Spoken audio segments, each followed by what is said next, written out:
Guntur మిర్చిని China, Sri Lanka వంటి దేశాలు తిరస్కరించడంతో ప్రభుత్వం ఉద్యాన విశ్వవిద్యాలయం ప్రత్యేక కార్యాచరణ చేపట్టింది. మిరప విత్తనాల ఎంపిక, పురుగు మందుల పిచికారీ, కోత తర్వాత తీసుకునే జాగ్రత్తలపై ఉద్యాన వర్సిటీ శాస్త్రవేత్తలు పలు సూచనలు చేస్తున్నారు. మిర్చి రైతులు సమగ్ర సస్యరక్షణ చర్యలు పాటిస్తే మిర్చి ఎగుమతుల్లో ఇబ్బందులను అధిగమించవచ్చని ఉద్యాన పంటల నాణ్యతా పరీక్షా కేంద్రం శాస్త్రవేత్త డాక్టర్ శిరీష తెలిపారు. మిర్చి పంటలో రైతులు తీసుకోవాల్సిన జాగ్రత్తలపై శిరీషతో మా ప్రతినిధి చంద్రశేఖర్ ముఖాముఖి. మిర్చిని చైనా, శ్రీలంక వంటి దేశాలు నాణ్యత కారణాల దృష్ట్యా తిరస్కరించిన తరుణంలో హార్టికల్చర్ యూనివర్సిటీ దీనిపైన ప్రత్యేక కార్యాచరణ చేపట్టింది.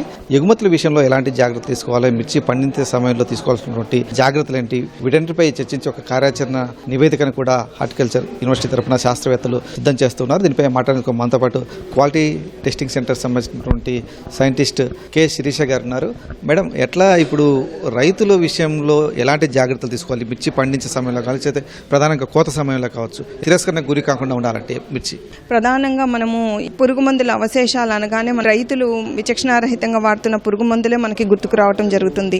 మనము రైతులకి అవగాహన కల్పిస్తుంది ఏంటంటే సమగ్ర సస్యరక్షణ విధానాల మీద అవగాహన కల్పిస్తూ ఉన్నాము. కాకపోతే ఈ సమగ్ర సస్యరక్షణ విధానాలు రైతులు వాటిని అడాప్ట్ చేసుకోవటానికి వాళ్ళకి కావాల్సిన అవసరాలని, అవకాశాలను కూడా మనం కల్పించాల్సిన అవసరం ఉంది. రైతుకి క్వాలిటీ సీడ్ని మనం సప్లై చేయాల్సి ఉంది.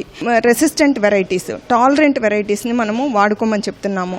ఆ విధమైన విత్తనాన్ని మనము ఎంతవరకు సప్లై చేయగలుగుతున్నాం రైతులకి. అదేవిధంగా సమగ్ర సస్యరక్షణలో భాగంగా మనము బయో ఏజెంట్స్ని, బయో ఫెర్టిలైజర్స్ని వీటన్నిటినీ కూడా వినియోగించమని చెప్తున్నాము. కానీ ఎంతమంది రైతులకు మనం అందించగలుగుతున్నాము? క్వాలిటీ ప్రొడక్ట్ని మనం రైతుకి ఎప్పుడైతే మనం ఇలాంటివన్నీ బయో కంట్రోల్ ఏజెంట్స్ కానివ్వండి, లింగాకర్షణ బుట్టలు కానివ్వండి, అదేవిధంగా జిగురు అట్టలు, నాణ్యమైన జిగురు అట్టలు టైంలో మనకి రైతుకి అవసరమైనప్పుడుకి మనం అందుబాటులోకి తీసుకురాగలిగి సమగ్ర సస్యరక్షణ విధానాన్ని ఒక సిస్టమ్గా ఒక ప్లేస్లో పెట్టి అందరూ మనము సహకరించుకొని పనిచేసినట్లయితే కానీ దీన్ని మనము నాణ్యమైన మిరప పంటను తప్పకుండా మన ప్రాంతం నుంచి ఎగుమతి చేసుకొని అధిక లాభాలను ఆర్జించడానికి అవకాశం ఉంటుంది.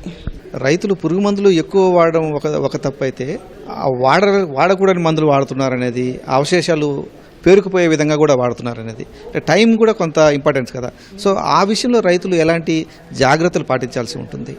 ప్రతి పురుగు మందు కూడా కొంత వెయిటింగ్ పీరియడ్ అనే సమయం, అంటే మనం పురుగు మందు పిచికారీ చేసిన తర్వాత కొంత వ్యవధి పాటు మనము ఉంచిన తర్వాతే మనము కోత కోయాల్సిన అవసరం ఉంటుందన్నమాట. తప్పనిసరిగా రైతులు వీటిని పాటించాలి. తక్కువ విష ప్రభావం కలిగిన పురుగు మందులను వినియోగించుకోవాలి. పురుగు మందులను కూడా ఎక్కువ సార్లు, అంటే మనకు 3 రోజులకి 4 రోజులకి పిచికారీ చేయటం ద్వారా కూడా వాటి వల్ల ప్రయోజనం ఏమీ ఉండదు. పురుగు మందుల విషయంలో చాలా కంట్రోల్డ్గా, డిసిప్లైన్డ్గా మనం ఏమైతే ఏ పురుగు ఉంది దాన్ని గుర్తించుకొని దానికి తగిన మందులను మనము తగిన సమయంలో, తగిన విధంగా, తగిన పరిమాణంలో పిచికారీ చేసుకొని పురుగు మందుల అవశేషాలు లేకుండా మనం చూడొచ్చు.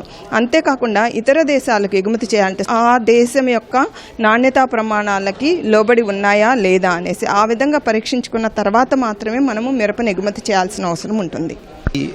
బూజు పట్టడం కానీ, తేమ శాతం ఎక్కువ పెరగడం వల్ల ప్రధానంగా ఇప్పుడు ఆఫ్లోటాక్సిన్ సమస్య శ్రీలంకకు వచ్చింది. సో ఈ విషయంలో పంట తీసిన తర్వాత జరిగేటువంటి అజాగ్రత్తలో వచ్చే సమస్యలు, సో ఈ విషయంలో రైతులు ఎలాంటి చర్యలు తీసుకోవాల్సి ఉంటుంది? ఎగుమతి చేసేటప్పుడు ఎఫ్లోటాక్సిన్స్ కూడా ప్రధాన సమస్యగా మారింది. ఈ ఎఫ్లోటాక్సిన్ ఏంటంటే ఒక రకమైన శిలీంధ్రాలు డెవలప్ అవ్వటం వల్ల మనకి అవి విడుదల చేసే టాక్సిన్స్ మనుషులకు హానికరం. కాబట్టి ఇలాంటివి చాలా తక్కువ పరిమాణంలో 5 ppb కన్నా తక్కువ ఉంటే మాత్రమే ఇతర దేశాలు మన ప్రోడక్ట్ని యాక్సెప్ట్ చేయగలుగుతాయి అన్నమాట. కాబట్టి ఈ తరుణంలో మనం రైతులు కోత కోసిన తర్వాత అందులో చెడిపోయిన కాయలు కానివ్వండి, లేకపోతే మనకి ఏమైనా తెగులు సోకిన కాయలను కానీ వెంటనే మనము దాని నుంచి వేరు చేసుకొని, అదేవిధంగా మిరప ఎండబెట్టినప్పుడు కూడా దానిలో తేమ శాతం 10% కన్నా తక్కువ ఉండేటట్లు కనుక మనం చూసుకున్నట్లయితే కనుక మనము ఈ బూజు అనేది డెవలప్ అవ్వకుండా కాపాడుకోవచ్చు. ఇప్పుడు అంటే ఎక్స్పోర్ట్ చేసే ముందు సరైనటువంటి క్వాలిటీ టెస్టింగ్ కూడా జరగకపోవడం వల్ల కూడా అక్కడ రిజెక్ట్ అయ్యే ప్రమాదం కూడా ఉంది. రైతులు ఆ పంపించేటువంటి మిరప విషయంలో రైతులు కావచ్చు, లేకపోతే ఎక్స్పోర్టర్స్ కావచ్చు, ఎలాంటి నాణ్యత ప్రమాణాల పరీక్షను ఇక్కడ చేపించుకోవాలి? మన దగ్గర ఉన్నటువంటి సౌకర్యాలు ఏంటి, ల్యాబ్ సౌకర్యాలు కానీ వాటికి సంబంధించి? మన దగ్గర ఉన్న ల్యాబ్స్ ఏ విధంగా ఫెసిలిటేట్ చేయబడి ఉన్నాయి, వీటన్నిటిని కూడా మనం ప్రశ్నించుకోవాల్సిన అవసరం ఉంది. క్వాలిటీ టెస్టింగ్స్, నాణ్యతా ప్రమాణాల నిర్ధారణ కేంద్రంని మనము డాక్టర్ వైఎస్ఆర్ హార్టికల్చర్ యూనివర్సిటీలో స్థాపించడం జరిగింది. కాకపోతే మనకి కొంత వరకు ఇప్పుడు ఫండ్స్ లేకపోవటం మూలంగా కొంతవరకు మనము దీన్ని ముందుకు తీసుకెళ్ళలేకపోతున్నాము. ప్రస్తుతం ఉన్న మా వైస్ ఛాన్సలర్ గారు దీని మీద ప్రత్యేక శ్రద్ధ తీసుకొని ప్రస్తుతం ఉన్న తరుణంలో ఇది చాలా ఇంపార్టెంట్ ప్రయోగశాలగా రూపుదిద్దుకోవాలి కాబట్టి ఫండ్స్ ఇచ్చి దీన్ని ముందుకు తీసుకెళ్దామని ఆశిస్తున్నారు. అదేవిధంగా ప్రైవేట్ ల్యాబ్స్ కూడా బయట కొన్ని ల్యాబ్స్ అందుబాటులో ఉన్నాయండి. అదేవిధంగా స్పైస్ బోర్డులో జరుగుతూ ఉన్నాయి, మనకి ఇక్కడ ఐటీసీలో చేస్తూ ఉన్నారు. కాకపోతే సీజన్ టైంలో వీళ్ళందరికీ కూడా శాంపుల్ లోడ్ ఎక్కువగా ఉండటం మూలంగా కాబట్టి మన గవర్నమెంట్లో ఇలాంటి ల్యాబ్స్ని అభివృద్ధి చేయటం ద్వారా మనకి ఎక్స్పోర్ట్ చేసుకోవడానికి చాలా ఉపయోగకరంగా ఉంటుంది యూనివర్సిటీ సిస్టంలో. ఇది డాక్టర్ శిరీష చెప్తుంది.